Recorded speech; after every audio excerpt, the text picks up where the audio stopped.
La mythologie autour de Dionysos est assez ambiguë et relativement complexe. Plusieurs sources nous renseignent sur cette dernière, mais il s'agit plutôt d'un ensemble d'épisodes tous bien distincts des uns des autres. Parmi ces fameuses sources, on peut citer la bibliothèque d'Apollodore, qui est un recueil de mythes datant du 1er ou 2e siècle après Jésus-Christ. Cette fameuse bibliothèque est un ensemble en fait de recueils de mythes anciens, provenant pour certains d'entre eux des mythes homériques et de tragédies grecques datant d'entre le 7e et le 6e siècle avant Jésus-Christ, sachant que le mythe de Dionysos est relativement très absent en fait des mythes homériques dès le départ. D'après cette fameuse source de bibliothèque d'Apollodore, Dionysos est le fils de la princesse thébaine Sémélé, fille de Cadmos et du seigneur de l'Olympe Zeus. Héra, ayant appris de nouveau cette nouvelle tromperie de la part de son royal époux, est extrêmement jalouse et furieuse, cherche à se débarrasser de sa rivale mais aussi de l'enfant qu'elle porte. Se déguisant en mortelle, cette dernière implante en fait les graines du doute dans la petite tête de la princesse Sémélé sur le caractère divin de son amant, à savoir est-ce que son amant est réellement un dieu ou pas. Sémélé exprime alors une requête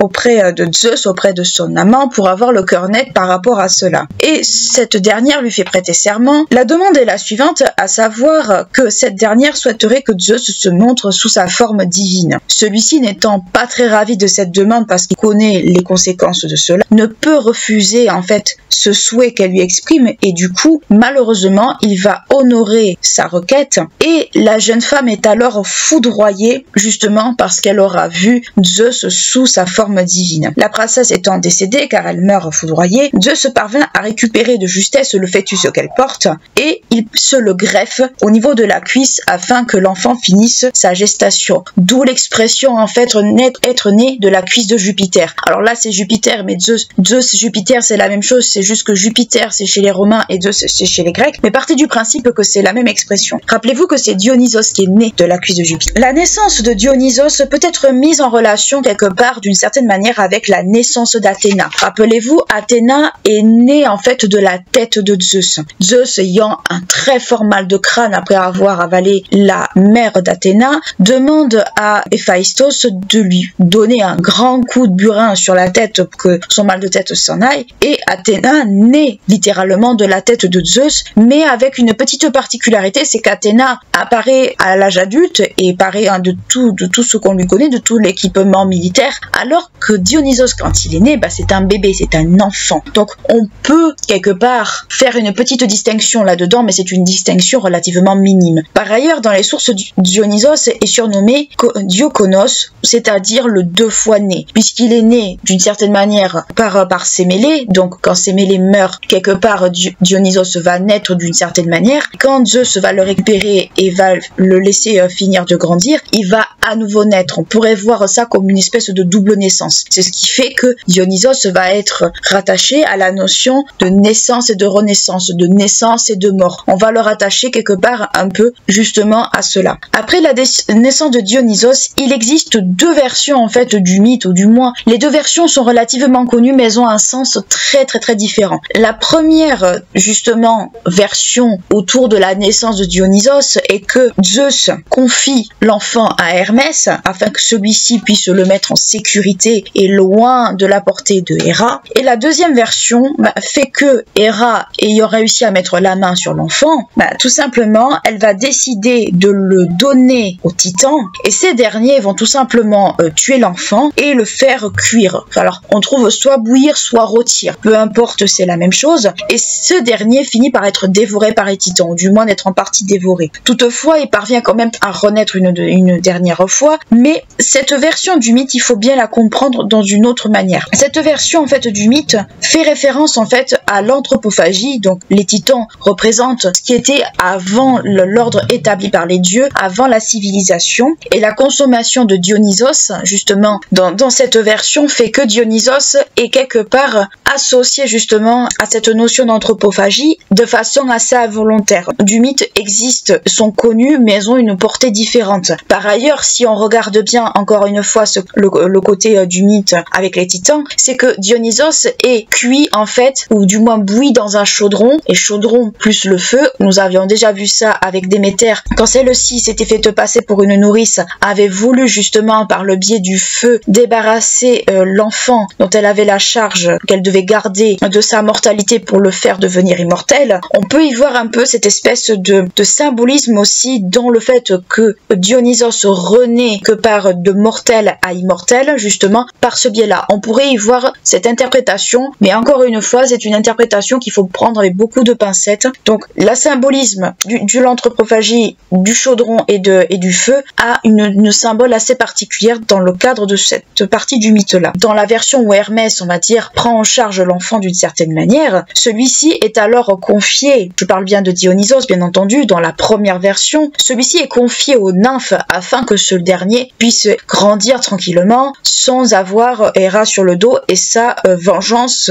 à s'occuper. Toutefois, malheureusement, même que par le fait qu'il soit élevé par les nymphes dans la première version, Héra parvient quand même à le trouver. Pour se venger, elle finit par rendre fou Dionysos, elle finit par lui implanter les graines de la folie. À ce moment-là, Dionysos est déjà adolescent et ayant connu aussi une enfance difficile par rapport à ça. Sous cet effet de folie, Dionysos va connaître une période d'errance. Dans cette période d'errance, il va parcourir diverses régions, diverses contrées. Ça va aller de la Thrace, de l'Italie, en passant par la Grèce, l'Anatolie, qui est l'actuelle Turquie, pour finir aux Indes. Donc, on va dire que l'image de Dionysos, ou du moins cette espèce, on va dire, d'entité que représente Dionysos, va se retrouver dans beaucoup de civilisations, notamment dans la civilisation anatolienne, mais aussi en Inde. Donc, il va y avoir tout un tas de personnalités, ou plutôt de divinités, qu'on va associer à Dionysos, ou du moins qui vont reprendre certaines caractéristiques de Dionysos. Par rapport à cette période d'errance, on peut faire un parallèle également avec la période d'errance de Déméter.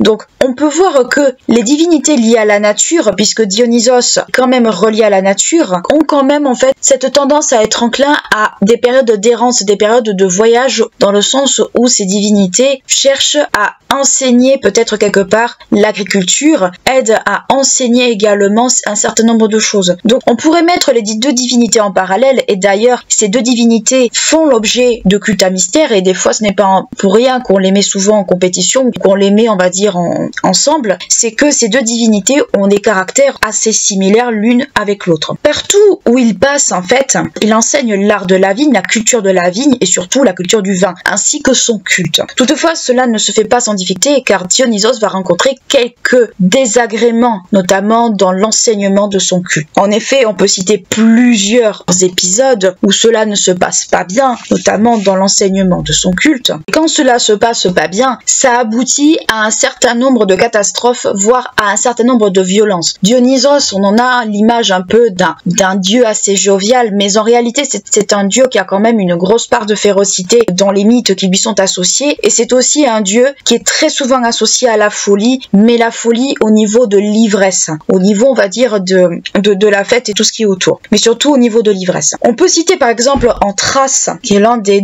mythes que l'on lui connaît le mieux. En Thrace, il est reçu par le roi Lycurgue, qui lui refuse l'implantation de son culte du dieu, donc du culte de Dionysos, et pour cela, comme Dionysos est très souvent accompagné de fidèles avec lui, il décide d'emprisonner justement ses fidèles afin que son culte ne s'implante pas. Furieux justement qu'on s'en soit pris à ses petits protégés, Dionysos va frapper le roi d'une très grande folie qui va le pousser en fait au meurtre. En effet, ce dernier va tout simplement tuer ses fils, pensant qu'il était en train de tailler des vignes. Donc je vous laisse imaginer le taux de folie justement qui avait frappé le roi. Quand ce dernier revient à ses esprits, quand il récupère on va dire toute sa tête, il s'aperçoit de l'horreur justement de ce qu'il a fait. Et le dieu du vin ne va pas s'arrêter là, ne va pas du tout s'arrêter à cet épisode de folie passagère. Il va pousser le vice encore plus loin, puisqu'il va demander au peuple la mise à mort du roi. Le peuple, craignant la divinité, en voyant ce qui s'est passé avec Lycurgue, et surtout voyant la folie qui a atteint justement ce roi, décide d'accomplir la vengeance de cette divinité et décide tout simplement de lui obéir. Et pourquoi il décide de lui obéir? Tout simplement parce que Dionysos a très clairement fait comprendre au peuple que si Lycurgue n'était pas mis à mort, plus rien ne pousserait, en fait, plus aucun fruit ne pousserait sur la terre de Thrace.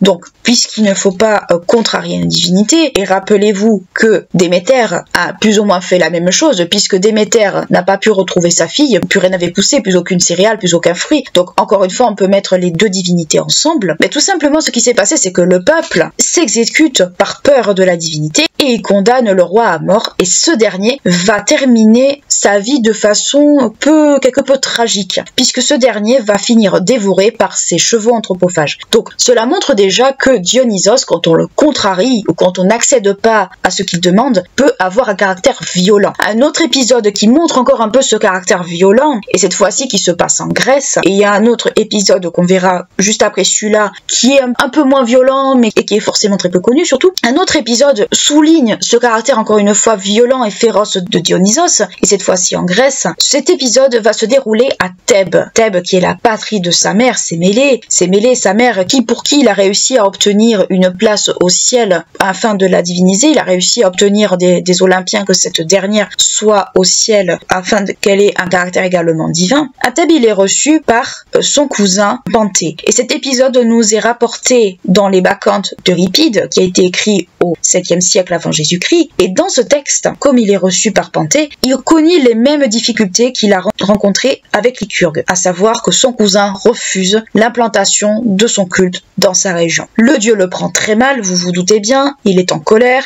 et comme pour Lycurgue, il va le frapper de folie. Mais il va pas frapper de folie, non pas Panthée lui-même, mais les femmes. Et ces fameuses femmes, ce qui va être un peu ce qu'on va appeler les Bacchantes quelque part, ou les Ménades chez les Grecs, ces femmes vont tout simplement attraper Panthée et le déchiqueter comme si c'était un animal qu'elles avaient attrapé lors d'une chasse. Et parmi ces femmes, on va compter Agavée, qui est la propre mère de Panthée. Quand il est attrapé, tout simplement, comme je vous dis, il est déchiqueté, il est dépecé, mais le caractère ivre de ces femmes renforce encore plus la folie dont Dionysos les a frappées. Donc on voit que Dionysos, quand on le contrarie, c'est très mauvais, parce que justement, on voit bien qu'il est capable de frapper de folie n'importe qui, par l'ivresse ou par autre chose. On voit qu'il est capable de frapper de folie n'importe qui s'oppose justement à la plantation de son culte. Dans une version d'un mythe beaucoup moins connu parce qu'il est local, mais qui montre aussi quelque part peut-être un caractère plus conciliant justement de la divinité, c'est un épisode qui est entre Persée, donc Persée, roi d'Argos,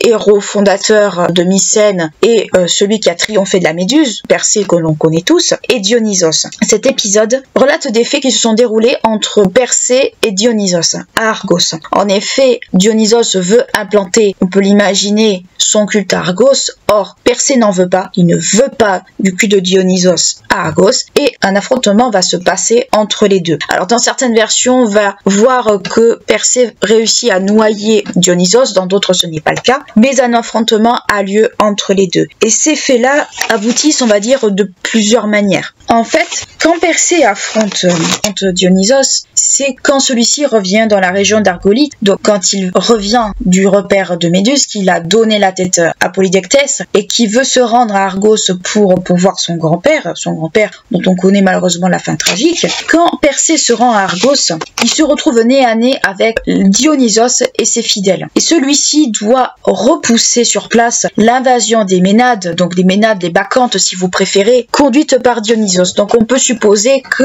Dionysos avait déjà un peu pris possession de la région d'Argos sans forcément réussir à implanter son culte. Donc Persée doit lutter contre un dieu, enfin du moins dieu, demi-dieu, tout dépend un peu de comment on peut le situer, mais Persée doit l'affronter et il parvient plus ou moins à le repousser dans une version mais pas dans une. Cet épisode justement où Persée et Dionysos s'affrontent est assez mal connu de plusieurs textes, assez mal connu de façon générale. Comme je vous le dis, il existe deux versions à ce récit, mais plutôt à la fin de ce récit. La première nous vient du théâtre des Dionysiques, qui est de Nonos, où ce dernier relate d'une certaine manière le combat entre Dionysos et Persée. C'est Dionysos qui est vainqueur du combat, mais toutefois le dieu et le héros parviennent à se réconcilier. Donc il y a quand même une volonté de faire la paix entre les deux personnages. La seconde version qui nous est donnée par Pausanias, c'est que c'est Persée qui est vainqueur de Dionysos. Donc cet épisode de l'affrontement Persée-Dionysos est très très peu connu, voire pas du tout connu de la poésie athénienne ou de très peu de gens, parce que c'est une histoire encore une fois qui est argolienne, qui est locale. Donc il y a un caractère local là-dedans. Cette victoire est un symbole quelque part du non-respect d'une certaine façon,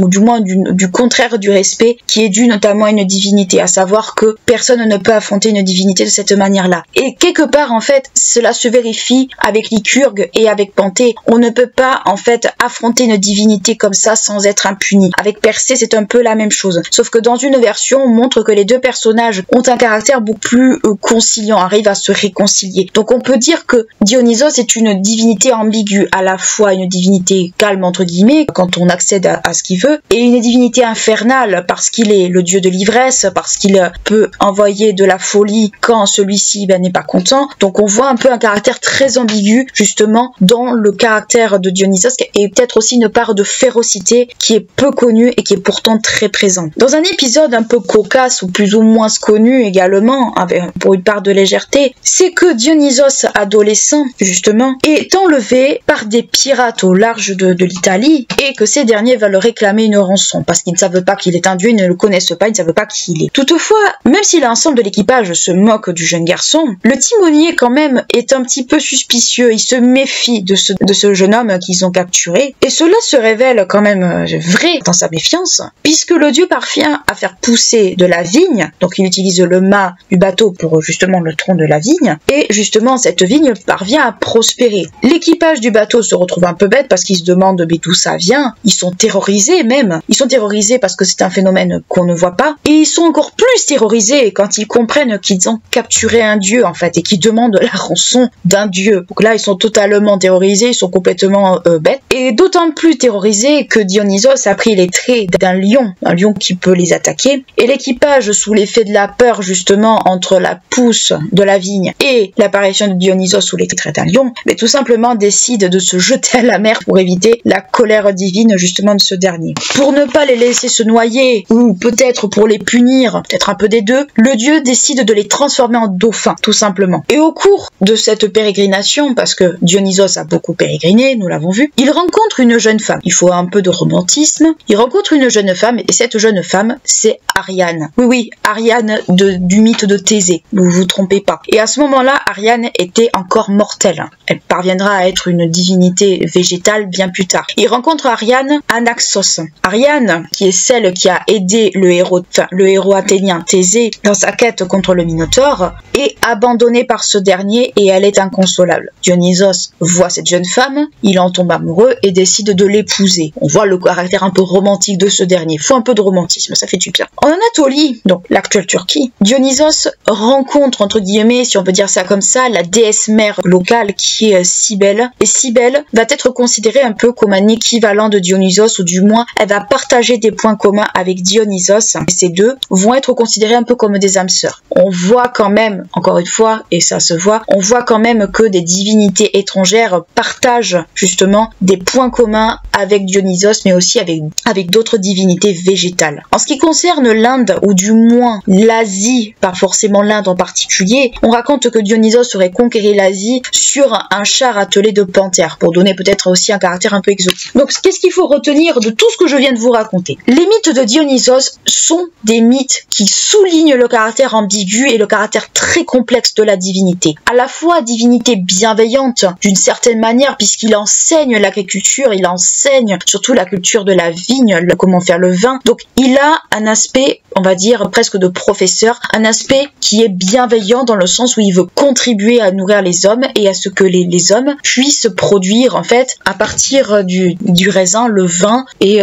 consommer ce dernier. Mais le caractère infernal y est quand même aussi, un peu comme chez Déméter d'ailleurs, ce sont deux divinités qui sont très souvent mis en parallèle, c'est que ces deux divinités-là ont un caractère infernal, ont un caractère presque dangereux. Quand on le contrarie ou quand on n'accède pas à ce qu'il demande, à savoir l'implantation de son culte à l'endroit où il séjourne, va frapper de folie n'importe qui. Lycurgue, les femmes qui sont dans la cour de son cousin, il va frapper n'importe qui de folie. Et c'est ce qui fait de lui un dieu dangereux, un dieu que l'on peut redouter. Alors oui, dans les faits, ça va être caractérisé plutôt par l'ivresse, ou du moins ce que l'ivresse va entraîner justement comme comportement dangereux par rapport justement à l'effet de l'alcool. Nous sommes entièrement d'accord, ce sera plus ça dans la réalité. Mais le mythe souligne très bien ce caractère féroce de Dionysos, ce caractère presque ambigu. Il faut bien comprendre que Dionysos est un dieu qui a un caractère, comme je le répète, c'est un dieu qui est presque à la frontière entre deux mondes, entre le caractère civilisé et le caractère non civilisé. C'est un dieu en fait qui est un peu entre deux mondes, un peu entre la civilisation et la non civilisation, et même dès sa naissance en fait il est entre deux mondes, entre sa naissance et sa mort, entre sa pérégrination et le souhait de s'implanter, un peu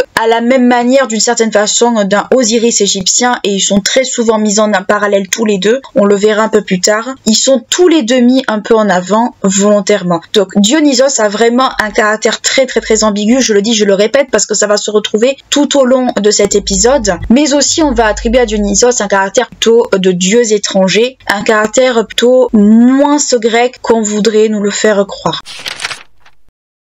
Les mythes concernant Aphrodite, que ce soit sur sa naissance ou sur ses amours, sont extrêmement nombreux. La naissance de la déesse donne lieu à de nombreux récits, tous aussi contradictoires les uns que les autres. En effet, bon nombre d'auteurs nous informent de plusieurs pistes, dont certaines ont été retenues ultérieurement plus que d'autres. Dans l'Iliade d'Homère, Aphrodite est la fille de Zeus, le seigneur de l'Olympe, et de la déesse Dionée, dont le principal temple est à Dodone, non loin des Pyres en Grèce. Alors Dionée, une déesse ancienne, une déesse archaïque, donc qu'on pourrait presque qualifier de titanide dans ce cas-là. En revanche, si on se réfère à la théogonie d'Hésiode, le récit se situe plus au temps de la première génération de dieux grecs, donc au temps des titans. En effet, lors de l'affrontement entre Ouranos et son fils Cronos, le fils parvient à émasculer le père à l'aide d'une faucille ou d'une serpe selon les versions, qui lui a été donnée par sa mère Gaïa afin que Cronos la venge. Cronos jette alors les organes reproducteurs de son père dans la mer et de la semence qui en émane avec l'écume. Cela donne naissance à Aphrodite.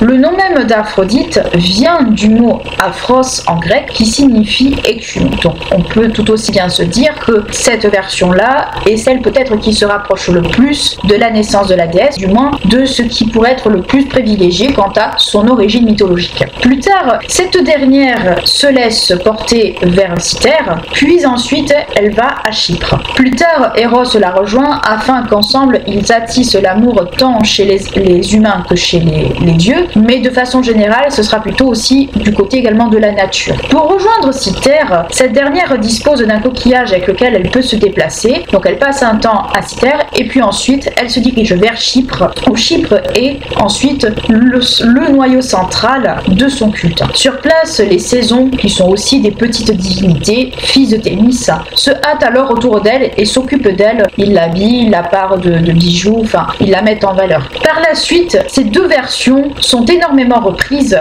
d'une certaine façon et énormément, on va dire, mises en avant. En effet, si on regarde chez Apollodore, ce dernier va reprendre la filiation évoquée par Homère, donc la filiation de Zeus et Dionée, mais chez Platon, cela va être plutôt une double naissance qui va être abordée, donc les deux en fait, celle d'Hésiode et d'Homère, mais ce dernier va donner une image autre à Aphrodite, à savoir qu'il va lui donner l'image comme une espèce de déesse vierge, au même titre par exemple qu'Artémis ou bien Athéna, et entre les deux versions, son choix va plus se porter sur la naissance d'Aphrodite, de Dionée et de Zeus, donc plutôt la version donnée par Hésiode. Si on regarde chez les Romains, puisque elle est présente chez les Romains, elle est la déesse protectrice des Romains, enfin du moins de la gente Iulia. Si on regarde chez les Romains, Cicéron dans son œuvre De Nature Deorum, la nature des dieux, si vous voulez qu'on la traduise, il va reprendre un peu un certain nombre de choses. Il va reprendre notamment la naissance de la déesse par le biais d'Uranos, puis il va évoquer des choses, on va dire,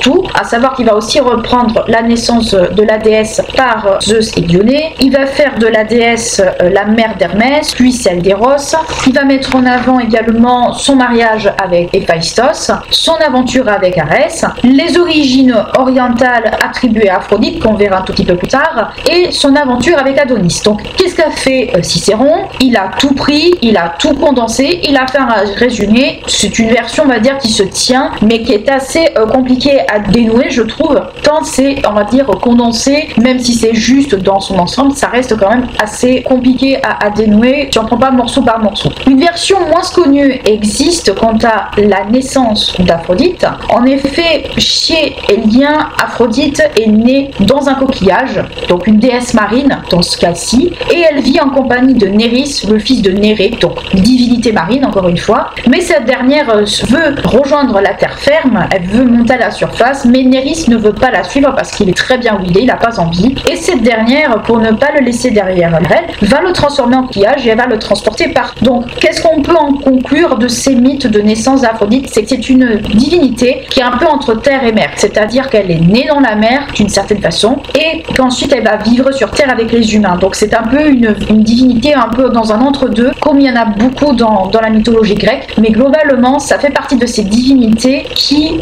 agit sur plusieurs fronts, sur plusieurs tableaux, qui va être vénérée de différentes manières et dont les attributions, les épithètes vont être en lien justement avec ça, en plus de ces attributions de divinité de l'amour. Si on regarde le reste de la mythologie grecque, la présence d'Aphrodite se retrouve dans plusieurs mythes, mais l'un d'eux se situe bien avant les événements de la guerre de Troie, donc de ce que nous raconte Homère. Il s'agit tout simplement du fameux épisode du jugement de Paris. En effet, Paris se voit proposer par trois déesses, trois propositions, à savoir Héra va lui proposer la souveraineté sur l'Asie et l'Europe, donc une souveraineté totale, un peu si vous préférez à l'image d'un Alexandre avant l'heure. Athéna va lui attribuer la gloire militaire, ce qui est dans ses cordes à elle, et Aphrodite va lui attribuer plutôt l'amour de la plus belle femme, du moins de la plus belle femme aux yeux de Paris. Le choix de Paris va se porter, bien entendu, sur la proposition d'Aphrodite, et la déesse va alors lui donner une pomme d'or, cette espèce de pomme de la discorde, clairement, et ce dernier va obtenir l'amour, du moins, va réussir à conquérir le cœur d'Hélène de Troie, et malheureusement Paris a eu la très mauvaise idée, d'une certaine façon,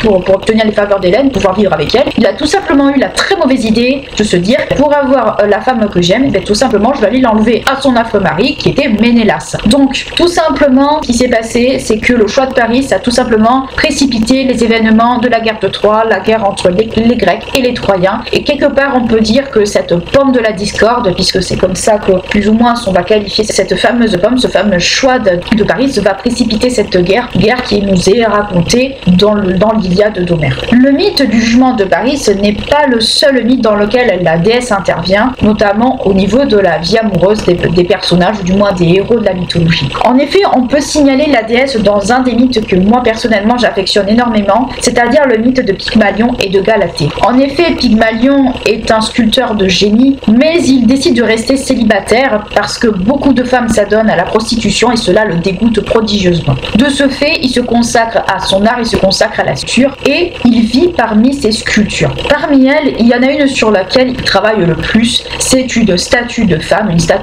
parfaite en ivoire, du moins une statue de femme telle qu'il se la figure pour lui-même, et plus il travaille sur elle, plus il la perfectionne, plus il la trouve parfaite et plus il en tombe amoureux. Alors dans certaines versions, on va dire que c'est Aphrodite pour punir l'orgueil de l'humain qui le fait tomber amoureux de cette statue, donc ça fait partie des pistes évoquées, et le sculpteur, tombant petit à petit amoureux de sa statue, lui offre des cadeaux, l'habille, va jusqu'à même l'embrasser le soir. Bref, on peut dire que c'est un amour qui est quand même assez étrange de prime abord, mais c'est un amour qui fait partie du mythe. Amoureux fou de sa statue, ce dernier prie alors la déesse Aphrodite afin que cette déesse lui fasse que sa statue soit vivante, enfin qu'elle lui donne vie. À ses prières, la déesse comprend que Pygmalion est tombé fou amoureux de sa statue, qu'il ne peut pas vivre sans elle, et qu'elle était la seule femme qu'il voulait. Elle va exaucer ses prières, elle va donner vie à sa statue, et ce dernier, voyant que sa statue a pris vie, un soir, en l'embrassant, il va sentir que sa statue prend vie, et il va décider tout simplement, quand cette dernière sera vivante, de l'épouser, mais il va avant tout lui donner le nom de Galatée. Donc c'est le fameux mythe de Galatée et de Pygmalion, ce qui montre en fait que la perfection est quand même quelque chose de très difficile à trouver quand on cherche l'amour quel qu'elle soit. Si on passe sur Échille, du moins du côté d'Échille, Aphrodite a tendance à châtier ceux qui se refusent à l'amour et à la fécondité, donc au moins à la reproduction si vous préférez. En effet, cette dernière va punir Hippolyte car elle décide de rester chaste et de se consacrer à Artémis. Donc je vous laisse deviner qui est Hippolyte, c'est la reine des Amazones tout simplement. Donc Aphrodite a tendance un peu à ne pas accepter que les êtres humains, quels qu'ils soient, ne se tombent pas amoureux, mais ça c'est quelque chose qui se retrouve beaucoup dans les mythes où Aphrodite intervient. Mais même si elle châtie ceux qui refusent, on va dire, de tomber amoureux, elle va quand même donner un coup de pouce à des amants afin que ce dernier puisse se retrouver et réanimer les passions, donc les passions amoureuses dans les mythes. Et cela va se traduire notamment lors de son mariage avec Héphaïstos, puisqu'elle va offrir le strophion, donc une espèce de ceinture qu'elle portait le jour de son mariage avec Héphaïstos. Elle va décider de l'offrir à Héra afin que cette dernière puisse reconquérir Zeus, même si Aphrodite a fait un peu un double jeu là-dessus, puisque c'est elle qui a poussé plus ou moins Zeus à tromper sa femme ouvertement, selon, on va dire, certains historiens bien entendu, et selon les mythes qui nous sont rapportés. Elle va également également animé les passions chez d'autres personnages comme Pasiphae ou encore Phèdre et Médée. Si on devait faire la liste en fait de tous les mythes où elle intervient, honnêtement il y en aurait beaucoup, mais globalement ce qu'on peut en comprendre, c'est que Aphrodite c'est la déesse de l'amour à proprement parler telle qu'on s'imagine, et c'est surtout une déesse qu'on pourrait peut-être pas qualifier de romantique quelque part, mais c'est une déesse qui a une tâche en fait qui lui est propre, et surtout elle a une fonction assez particulière puisque elle est dévolue au mariage, c'est sûr, mais elle est dévolue surtout à la passion et à l'amour entre les époux principalement, et pas que entre les époux, voire même c'est aussi la déesse de l'adultère, qu'on ne le veuille pas aussi, mais c'est une déesse en fait qui est très présente dans ces moments-là. Si on regarde du côté de la vie privée de la déesse, on va lui trouver un mari et plusieurs amants. En effet, Zeus, voulant que la déesse se marie, décide tout simplement de lui donner pour époux le fils qu'il a eu avec Héra, c'est-à-dire Héphaïstos, le dieu des forgerons, mais c'est aussi également un homme très laid et boiteux, puisque, pour vous expliquer pourquoi le pauvre est dans cet état-là, quand Héra donne naissance à Héphaïstos, elle trouve le bébé tellement affreux qu'elle décide tout simplement de le balancer du haut de l'Olympe, et malheureusement le bébé il va se casser une jambe, donc deviendra boiteux à partir de ce moment-là, pour vous dire les choses telles qu'elles sont et très simplement. Toutefois la déesse, même si elle est mariée avec le dieu le plus affreux, et que par choix on va dire, et c'est Zeus qui lui a on va dire imposé ce choix-là pour on va dire contrebalancer la beauté de la déesse, même si elle est mariée avec Héphaïstos, elle ne va pas lui rester fidèle très longtemps, puisque cette dernière va tomber amoureuse et va en faire son amant. Elle va tomber amoureuse d'Arès et ils vont entretenir une liaison très passionnée l'un avec l'autre. Mise au courant par Hélios, parce que sinon c'est pas drôle, Héphaïstos ne compte pas se laisser humilier et se laisser faire ainsi, et décide tout simplement de prendre les amants, de surprendre les amants sur le fait, dans leur propre jeu. Il fait tisser alors un filet en métal, un filet en fer, enfin un filet en métal, et un soir cache ce fameux filet magique afin de les surprendre. Les amants ne se méfiant de rien du tout, vaquent à leur occupation dans une chambre, et tout simplement le dieu des forgerons fait tomber le filet sur ces deux-là en plein zébat. Alors soit en plein zébat, soit en train de dormir, il y a les deux versions qui existent. Faisons déjà de ces deux-là la risée des dieux, mais également Héphaïstos n'y échappe pas non plus. On voit qu'Aphrodite, même si elle est mariée, elle n'hésite pas à tromper son mari ouvertement, et Arès n'est pas le seul amant qu'elle a. De ses amours avec Arès, plusieurs enfants vont naître. On va avoir par exemple Harmonie, la concorde, Phobos et Démios, la peur et l'épouvante, et dans certaines versions, pas dans toutes, on va avoir Eros et Antéros, l'amour et l'amour réciproque. Arès n'est pas le seul amant qu'Aphrodite va avoir, même si elle va l'aimer très passionnément, elle va en avoir bien d'autres. Cette dernière aura également pour amant, plus ou moins malgré elle, le dieu des océans Héphaïstos, avec qui elle aura deux enfants, Rhodé et Hérophilos. Puis ensuite cette dernière va avoir une brève aventure avec Dionysos, avec qui elle aura un fils Priape, pas Priam, Priape, donc déjà ça commence à faire beaucoup, et elle aura également une liaison avec Adonis, mais c'est pas une liaison qui va durer très longtemps, et surtout c'est un dieu qu'elle doit partager avec Perséphone la moitié de l'année. Pour vous expliquer les choses telles qu'elles sont, Adonis, d'une part c'est Adonis le Syrien, c'est une divinité orientale, un peu au même titre qu'Aphrodite dans certains cas, mais c'est une divinité dont elle tombe amoureuse dès qu'il est bébé, mais le problème c'est que deux déesses vont tomber amoureuses de lui, à savoir Aphrodite bien entendu et Perséphone, et quand l'adolescent devient grand, plus elles sont amoureuses, les deux déesses, pour vous expliquer de façon très résumée de la chose, mais l'une le veut et l'autre aussi le veut, donc c'est un problème qui est un peu insoluble. Alors qu'est-ce qui va se passer? On va demander encore une fois à Zeus de trancher la question. Zeus va trancher la question en disant l'automne et l'hiver, grosso modo, c'est avec Perséphone,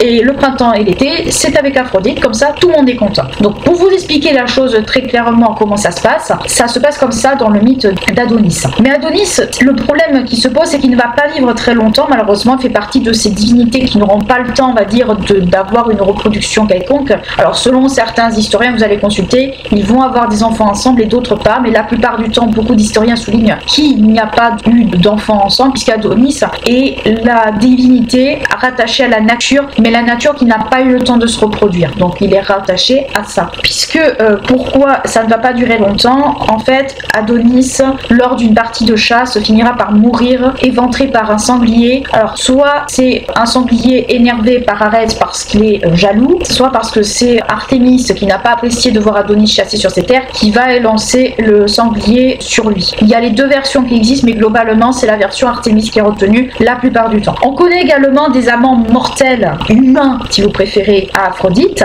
Le plus connu d'entre eux, c'est le berger Anchise, avec qui elle aura le héros troyen Énée et Héliros. Si Héliros meurt sans enfant, sans descendance, Énée ne sera pas la même chose, puisque le fameux Énée dont nous parlons, c'est le héros qui est à l'origine, alors ça fait beaucoup de héros à l'origine de Rome, qui est à l'origine un peu de la fondation de Rome, et notamment de la gens Iulia, ou Julia si vous préférez, et qui va placer la ville sous la protection de la déesse Aphrodite, parce que justement, il est né de la déesse, et surtout, à Rome, elle va être connue sous le nom de Vénus. Donc, d'une certaine manière, est-ce qu'on peut dire que Rome, quelque part, est fondement purement grec par rapport à ça? Quelque part, oui, si on veut, on va dire aller jusque-là, mais globalement, même si Énée est un héros troyen de base, il n'empêche que c'est aussi le héros qui aura fondé Rome. Alors vous avez Rémus et Romulus, vous avez Janus avant, vous en avez beaucoup des héros fondateurs de Rome, il y en a quand même un sacré paquet. Mais globalement, si on doit retenir quelque chose de tout ce que je viens de vous raconter, c'est que Aphrodite est une divinité, au même titre que beaucoup d'autres divinités, aura beaucoup d'amants. Déjà, on la retient énormément pour ça, mais surtout, l'un de ses fils est celui qui a fondé l'une des cités les plus importantes en fait de la mythologie, mais surtout de la mythologie romaine, puisque à Rome, Aphrodite sera connue sous le nom de Vénus, et tous les membres de la Guedia vont vénérer Aphrodite, enfin vont vénérer Vénus dans ce cas-ci, parce que c'est leur divinité protectrice et parce qu'ils vont se qualifier d'une certaine manière comme étant descendants de Énée. Donc on va attribuer d'une certaine manière une origine quasi divine à la gens Iulia par rapport à ça, mais surtout Aphrodite, c'est une divinité qui joue sur plusieurs fronts. C'est une divinité qui va être une divinité qui va attisser l'amour chez ceux qui sont les plus récalcitrants. Ça va être celle qui au contraire va réconcilier des amants quand il y a, on va dire, un souci. Ça va être la déesse au contraire qui va susciter des passions, et des fois des passions adultères chez les uns ou chez les autres. D'un point de vue chez les dieux, c'est celle qui va favoriser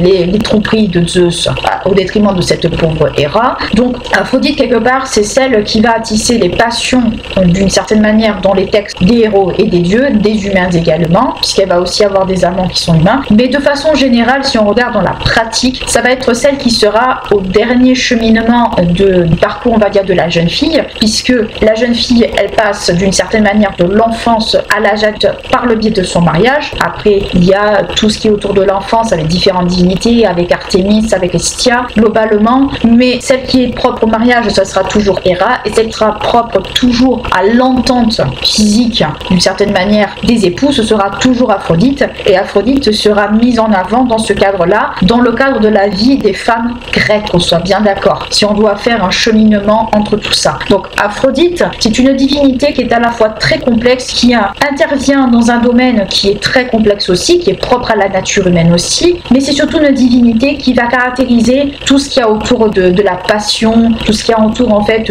du désir, on va dire de l'amour d'une certaine manière, mais pas forcément de l'amour au sens amoureux, ça va être plutôt l'amour aussi au sens amour physique. Je dis amour physique parce qu'on peut pas dire autre chose, mais globalement, si on doit retenir quelque chose d'Aphrodite dans ce cas-là, ça va être ça, mais ça va être également une déesse, et ça c'est peut-être quelque chose qui est beaucoup moins connu, ça va être également une déesse qui va être entre terre et mer, puisque elle est née dans la mer, selon beaucoup d'historiens, beaucoup d'auteurs grecs se l'accordent, et même des auteurs romains, et c'est une divinité aussi qui va vivre sur terre, donc elle est entre deux tableaux, et on va lui attribuer, on va le voir après, différentes épithètes, différentes fonctions qui n'ont parfois rien à voir avec l'amour ou même la beauté, puisqu'on va la rattacher aussi à la notion de beauté, des notions qui vont avoir strictement rien à voir avec ça, mais qui vont être en cohérence avec son histoire, avec sa naissance, et surtout avec, on va dire, tout l'imaginaire qu'on peut lui attribuer également dans ces fonctions-là, puisque elle va être tant déesse protectrice des marins que déesse protectrice des jardins, ce genre de choses, on va le voir juste là. Mais voilà, c'est une déesse qui joue sur plusieurs tableaux, qui a plusieurs cordes à son arc, mais que l'on pourrait presque qualifier de déesse végétale sans vraiment l'être, et de déesse marine sans vraiment l'être.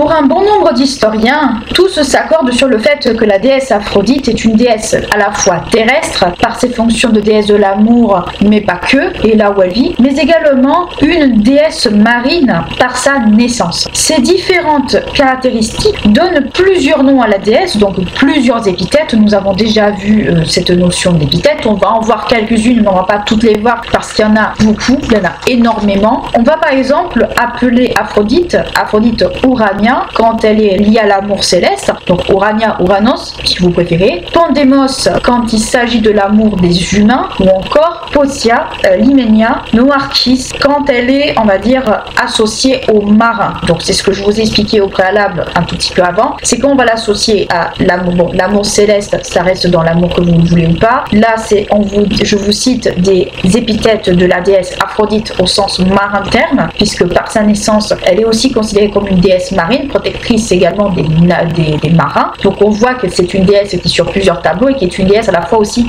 extrêmement complexe. Mais de façon générale, Aphrodite est également associée à l'amour, à la beauté, à l'amour physique, ça je vous l'ai dit, à l'adultère et à la fertilité, mais pas la fertilité propre que aux humains, mais à la nature de façon, on va dire, de façon générale, à toutes les espèces vivantes. Dans cet aspect, on va dire, de déesse, un peu de la beauté ou ce genre de choses, elle va avoir plusieurs épithètes. On en a vu quelques-unes, mais là je vous en donne d'autres. Et parmi elles, on peut citer par exemple Ambolera, celle qui ne vieillit pas, donc ça c'est avec la beauté, ou Apotrophia, celle qui fait oublier les amours malheureux, qui fait, ou les amours, on va dire, déréglés. Alors amour malheureux, ça veut dire également amour du passé, si on peut dire ça comme ça. Et puis Epistrophia, celle qui tourne les cœurs et les incite, donc on va dire l'amour, on va dire, qu'on essaie de pousser. Nymphia, bon, les fiancés, c'est ce que je vous expliquais par rapport au mariage. Etaera, protectrice des prostituées et des courtisanes, ça on en parlera juste après. Et c'est également aussi une protectrice de la nature, puisqu'il y a une Aphrodite Sépoïs qui est la protectrice des jardins. Donc protectrice des jardins, protectrice de la nature de façon que vous voulez. Donc là je vous ai donné quelques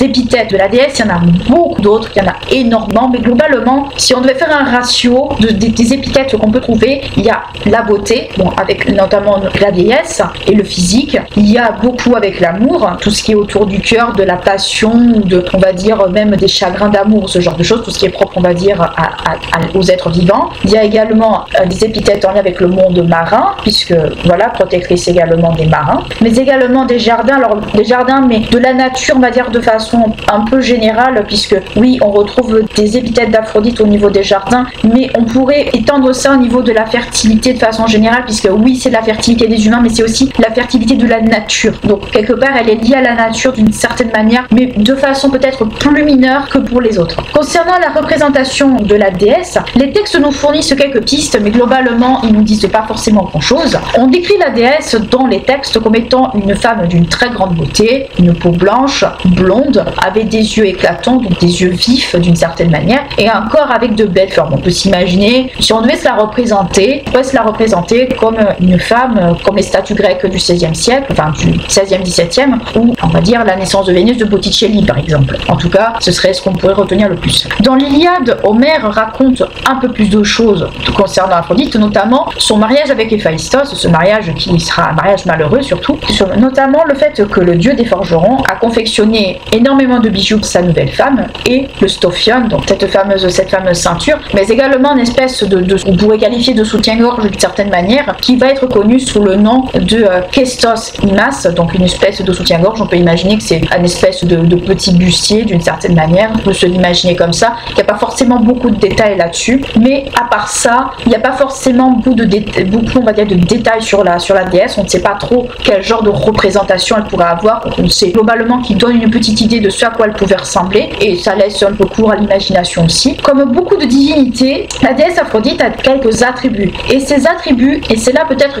qu'on va pouvoir la relier plus à la nature, donc au côté terrestre, plus qu'à autre chose. Elle va avoir des attributs comme beaucoup de divinités, notamment des plantes et des animaux, donc ce qui va la relier, comme je vous le dis, au monde terrestre plus que peut-être les épithètes citées précédemment. On va par exemple lui attribuer des fruits, comme par exemple la pomme, ça devrait vous rappeler le jugement de Paris, ce qu'on a vu après, la grenade. Alors la grenade, c'est vrai, ça peut être surprenant, mais pourquoi pas. Et au niveau des animaux, elle va en avoir toute une flopée, notamment des animaux ailés, donc il va y avoir surtout beaucoup d'oiseaux. Il va y avoir le cygne, la colombe, le moineau, l'hirondelle, la poule, c'est nécessairement, la perdrix, la tourterelle, l'oie, mais également, et c'est là peut-être une originalité, le bouc, le lièvre et le bélier. Ce sont tous les attributs, on va dire, qu'on connaît d'Aphrodite, tous les animaux qui lui sont rattachés, donc des animaux proprement terrestres par le bouc, le lièvre et le reste, plus que par les oiseaux, mais globalement c'est ce qui pourrait la rattacher au monde terrestre d'une certaine manière. Et si on devait citer une plante en dehors des fruits cités bien entendu, on l'associe très souvent à la myrte. La myrte, si vous vous souvenez, on l'a déjà vu, c'était une plante qu'on utilisait dans le parfum mais aussi dans l'encens, donc c'était une plante assez odorante et qui était aussi rattachée à Adonis, si vous vous souvenez bien. C'est une plante, c'est une espèce d'arbuste.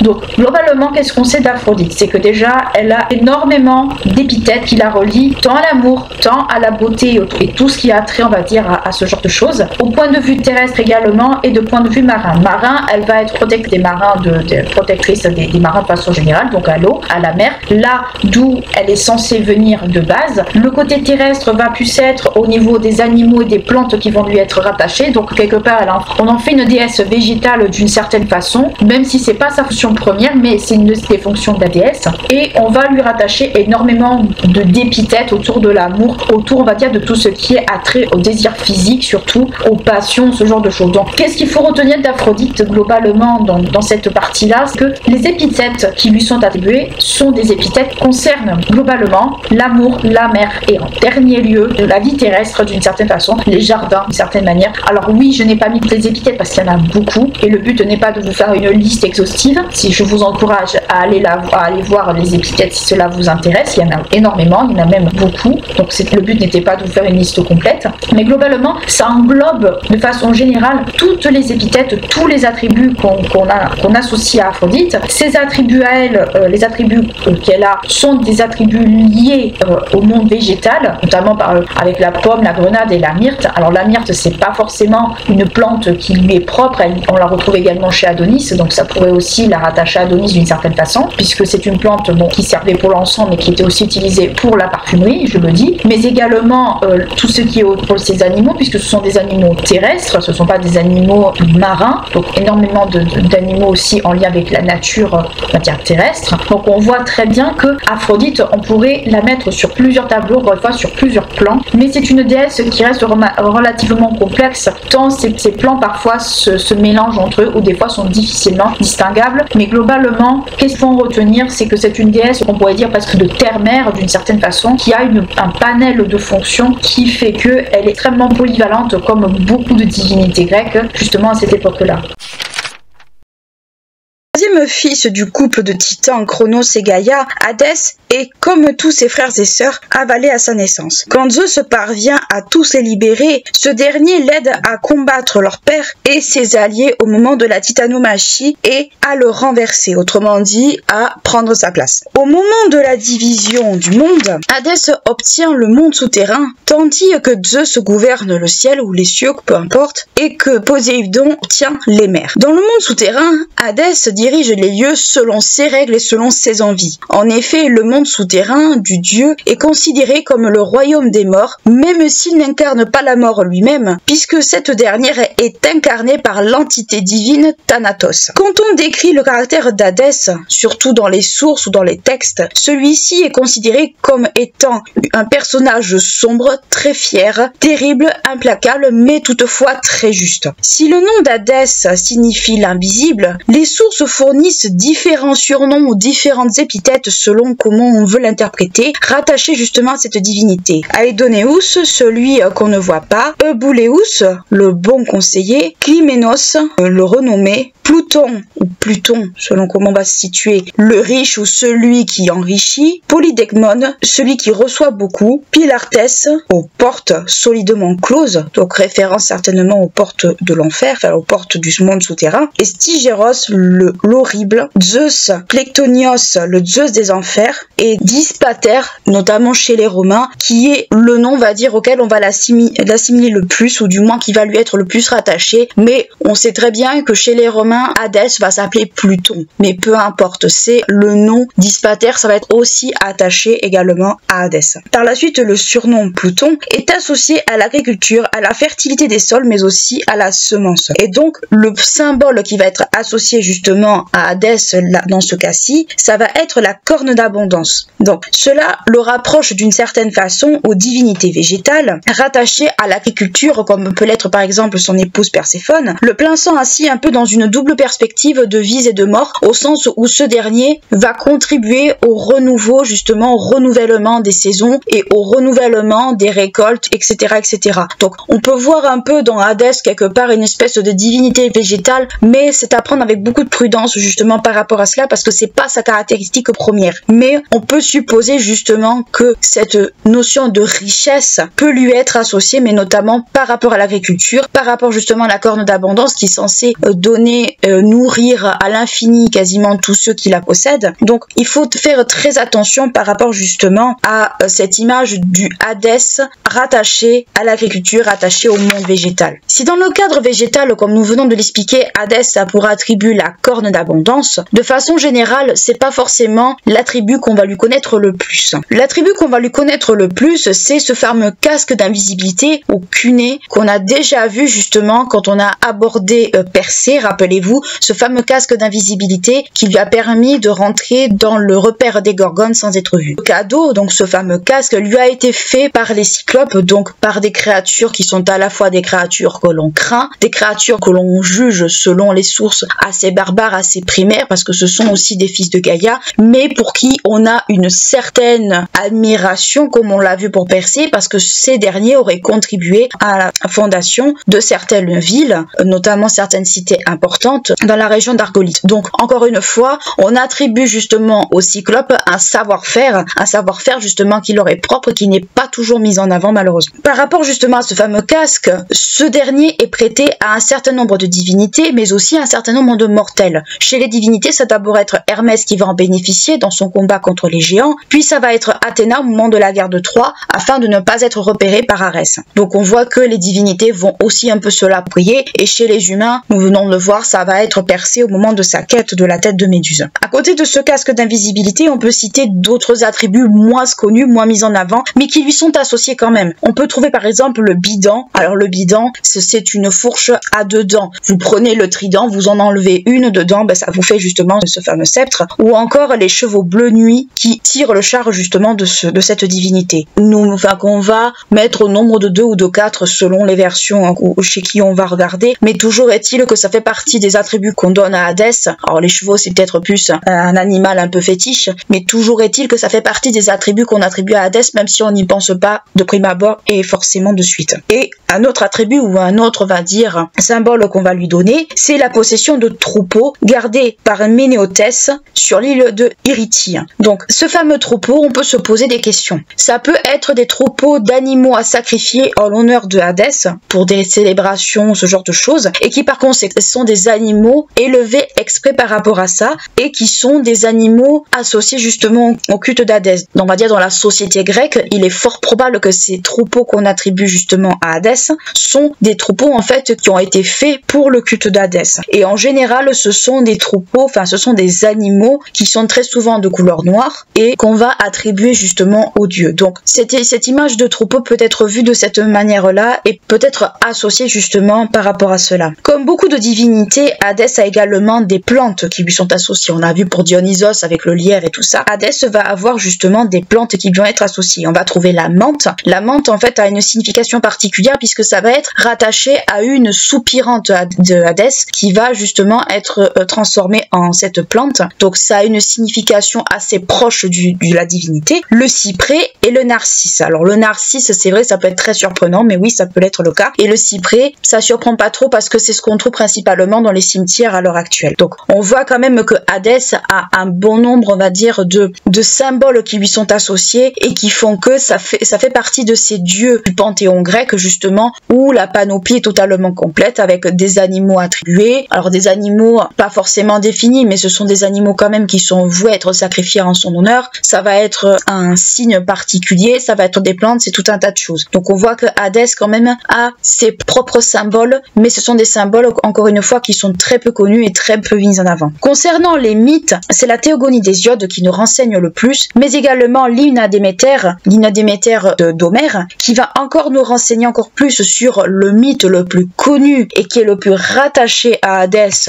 et dont on a déjà parlé dans un épisode, c'est le rapt de Corée. Corée et Perséphone, c'est la même personne, mais Corée car elle va prendre le nom de Perséphone quand elle épouse Hadès. En effet, avec la complicité plus ou moins cachée et certaine de Zeus, Hadès parvient à enlever Corée alors qu'elle cueillait des fleurs en compagnie des nymphes, donc avec ses suivantes. Sa mère est alors mise au courant de sa disparition et elle se met à chercher cette dernière. Déméter, elle interroge un peu tout le monde, toutes les divinités qu'elle peut croiser, personne ne lui répond, personne ne sait où Corée se trouve, Corée ou Perséphone, peu importe, sauf Hélios le soleil, qui voit tout et qui est au courant de tout et qui avoue la vérité justement à Déméter. Cette dernière étant au courant des événements, a pris tout simplement la décision de ne plus laisser pousser quoi que ce soit fruits, végétation et tout ça, tant que sa fille ne lui est pas restituée. À savoir que cette décision va impacter tant les humains que les dieux, puisque les humains ne peuvent pas se nourrir et que les dieux ne peuvent pas avoir d'offrande. Malheureusement, les choses vont se compliquer un petit peu entre-temps, puisque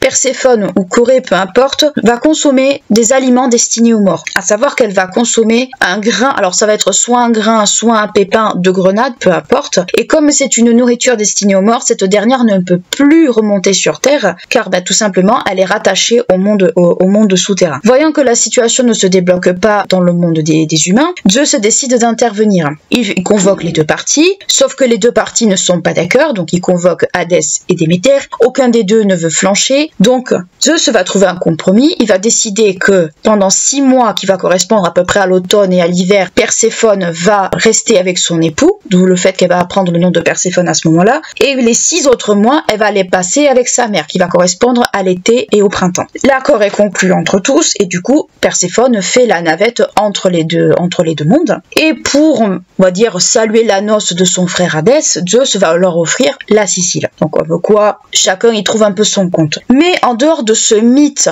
qui est propre à Hadès d'une certaine façon, si on peut dire ça ainsi, il y en a d'autres dans lesquels il intervient, mais il intervient de façon assez mineure. On peut citer surtout les exemples de Hercule, de Sisyphe, de Orphée, mais parmi d'autres. Mais ce sont des mythes qui sont rattachés aux humains, aux héros principalement, par rapport à Hercule, mais surtout aux humains. Par rapport à Hercule, mais ça va se passer justement lors de cette fameuse période des 12 travaux d'Hercule. Le dernier travail de Hercule, c'est de ramener auprès d'Eurysthée le chien à 3 têtes, donc animal gardien, Cerbère, justement, et le chien qui garde la porte des enfers. Le héros parvient à pénétrer dans le monde de Hadès. Le dieu essaie vainement de lui faire comprendre qu'il faut qu'il retourne de là où il vient, mais Hercule sans tête, Hercule, Héraclès, j'utilise le mot Hercule volontairement parce que c'est plus facile pour tout le monde. Donc le dieu essaie de lui dire de dégager, mais sans succès. Hercule parvient quand même à récupérer Cerbère, et par la même occasion, il blesse également Hadès à l'aide d'une de ses flèches, obligeant Hadès, dans ces cas-là, à aller se faire soigner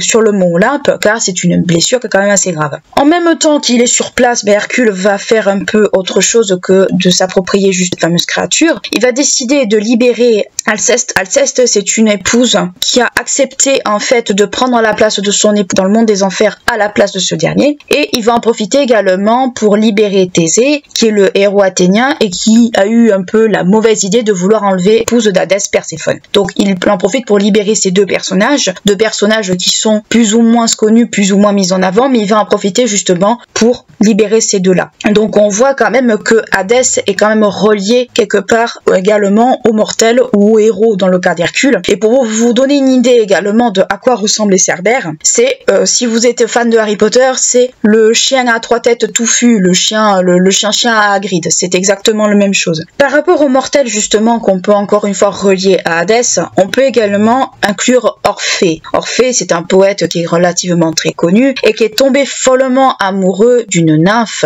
Eurydice, c'est également le nom d'une pièce. En fait, quand il tombe amoureux d'Eurydice, il en est tellement amoureux qu'il, même quand celle-ci meurt de la morsure d'un serpent, il la rejoint en fait, il la suit dans le monde souterrain d'Hadès, et quand il parvient à pénétrer dans les lieux, bon, il charme Cerbère par la musique. On peut faire également encore une fois référence à Harry Potter quand la harpe jouée pour endormir Touffu. Donc si vous voulez vous figurer la scène, par partez de cette scène-là, justement, dans le premier Harry Potter, quand vous voyez Touffu en train de dormir avec la harpe qui joue. Partez du principe que c'est un peu la même chose. Et quand le Orphée arrive devant Perséphone et devant Hadès, celui-ci essaie de plaider sa cause, essaie de plaider en fait pourquoi il est là et comme quoi il veut remonter sur Terre, etc., etc. Ému par sa requête, bien entendu, les deux dieux sont émus. Les seigneurs des enfers, donc le couple seigneurial des enfers, lui accorde sa requête, à savoir remonter dans le monde des vivants avec son épouse, mais à une condition, c'est que Orphée ne doit en aucun cas se retourner pour voir son épouse jusqu'à ce qu'il soit en dehors en fait du monde souterrain de Hadès. Donc Orphée accepte, mais malheureusement le doute s'est installé justement dans la tête d'Orphée. Non loin de la surface, il n'a pas pu s'empêcher de se retourner et il n'a pas vu son épouse à côté de lui, ou du moins derrière lui, ce qui fait que malheureusement les portes de l'enfer se sont refermées derrière lui, laissant Eurydice dans le monde souterrain et lui dans le monde des vivants inconsolable. Le sort d'Orphée est très triste puisqu'il finira guidé par des femmes justement qui vont le mettre en pièces et qui vont répandre son corps on va dire aux quatre vents, si on peut dire ça ainsi. Donc on voit quand même que malgré ce caractère un peu impitoyable, Hadès arrive quand même à se faire un peu attendrir par des mortels justement où les intentions sont pures, où il n'y a pas de souhait en fait un peu malveillant derrière. On peut attribuer peut-être un côté un peu plus tendre à Hadès d'une certaine façon, et puis avec son épouse à côté, il sait parfaitement ce que c'est que d'être amoureux. On peut se le figurer ainsi. Et un autre mortel justement est peut-être associé à Hadès d'une certaine façon, parce que là c'est plus on va dire pour le coup un châtiment qu'autre chose. C'est le cas de Sisyphe. Sisyphe a eu la bêtise de dénoncer le rapt d'Égir Zeus, et Zeus l'ayant, comme on peut se dire, très très mal pris, a tout simplement décidé de foudroyer Sisyphe et de l'expédier directement aux enfers, et Sisyphe a eu comme châtiment en fait de pousser un rocher jusqu'en haut d'une colline, sauf qu'à force le boulet retombe, etc., etc. Donc un châtiment on va dire très très très cruel, au même titre que bien d'autres châtiments réservés à des mortels bien trop orgueilleux et bien trop stupides en fait pour se rendre compte de leurs bêtises. Ces mythes-là, surtout le mythe de Sisyphe, remet un peu en perspective un peu la condition humaine et l'absurdité de la condition humaine, surtout peut-être le rapport entre les dieux et les mortels. Même si c'est quelque chose d'assez violent, ça fait partie justement un peu de ces leçons d'humilité que les mythes justement cherchent à nous transmettre par rapport à la condition humaine. Mais cela montre aussi également que même si on a vu que des héros et des mortels ont quand même réussi à pénétrer dans le royaume de Hadès, il n'empêche que c'est un royaume, encore une fois, qui obéit à ses propres règles, et que Hadès est le seul à décider, à savoir qui rentre et qui sort, entre guillemets, de son royaume, même si la plupart du temps personne n'en sort. Il faut voir un peu la divinité Hadès comme une divinité qui régit en fait un ordre dans son propre monde. Le monde de Hadès, c'est un lieu en fait qui est régi par des règles qui sont de l'ordre en fait d'un équilibre établi. Hadès fait en sorte que, donc le dieu Hadès fait en sorte que il règne un certain équilibre dans le monde souterrain, et que selon qui fait quoi ou qui a fait quoi, chacun en fait doit aller d'un côté ou de l'autre. Mais concrètement, qu'est-ce qu'il faut retenir de la divinité Hadès? C'est que c'est une divinité déjà qui est très peu connue ou très mal connue, ça on ne peut pas le nier, mais c'est une divinité qui est quand même assez mystérieuse, puisque on voit que les mythes, alors ce sont des mythes parmi tant d'autres, parce qu'on pourrait en citer d'autres, des châtiments on va dire assez cruels qui ont été affligés à d'autres mortels, mais j'ai pris ces trois-là parce que ce sont ceux qui ressortent le plus. Ce sont des mythes en fait qui montrent à quel point la divinité, même si dans son propre monde c'est elle qui fait les règles, elle ne peut pas en fait avoir les yeux partout déjà, et ensuite quand il y a certaines données qui rentrent en compte, on voit qu'elle ne peut pas tout régir, qu'elle ne peut pas tout prévoir, mais ça c'est totalement normal. Mais surtout on voit dans les textes, à part par rapport justement au monde souterrain lui-même, on voit que cette divinité a une place qui est quand même assez mal définie, assez peu on va dire exposée, et on peut se demander justement s'il n'y a pas eu un culte, s'il y a eu un culte ou s'il y a eu ce genre de choses. Donc c'est vrai que la divinité Hadès, quand on regarde ses mythes, ses attributs ou ce genre de choses, on peut se poser tout un tas d'interrogations autour de justement de ce dernier, et par rapport en fait au panthéon grec en lui-même. N'hésitez pas à liker, clocher la vidéo si elle vous a plu, à vous abonner à la chaîne si ce n'est pas encore fait. Moi je vous dis à très bientôt pour un nouveau podcast, et mais d'ici là prenez bien soin de vous.